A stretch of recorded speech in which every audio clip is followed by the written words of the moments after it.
পুরান ঢাকার এইসব বাড়ির কারুকাজ আর ঐতিহ্য সবই ক্রমশ যেন বইয়ের পাতায় আর আলোকচিত্রের ক্যামেরায় বন্দী হতে চলেছে।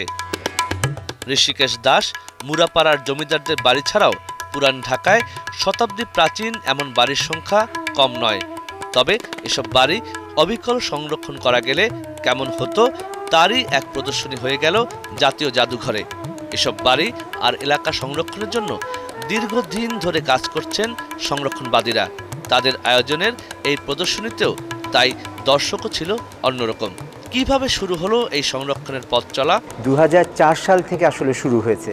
সেই শুরু হলো শাঁখারীবাজার নিয়ে। শাঁখারীবাজারে যখন একটা বিল্ডিং ভেঙে পড়লো, তখন সরকার থেকে বলা হলো, তৎকালীন সরকার বলল যে সবগুলো বিল্ডিং ভেঙে তারা অ্যাপার্টমেন্ট বানিয়ে ফেলবেন। তো আমরা আমাদের ক্যাম্পেইনটা স্টার্ট করলাম। সরকার শেষ পর্যন্ত ওনারা একটা হেরিটেজ কমিটি গঠন করলেন এবং 94টি ভবন, 9টা এলাকাকে সংরক্ষিত এলাকা ঘোষণা করা হলো। যে কোনো শহরের পুরনো বাড়িঘর, মানুষের আচার আচরণ নির্দেশ করে ওই নগরের বেড়ে ওঠার ইতিহাস। তবে সেই ইতিহাস রক্ষায় আমাদের সরকারের আগ্রহ সবসময় যেন কম।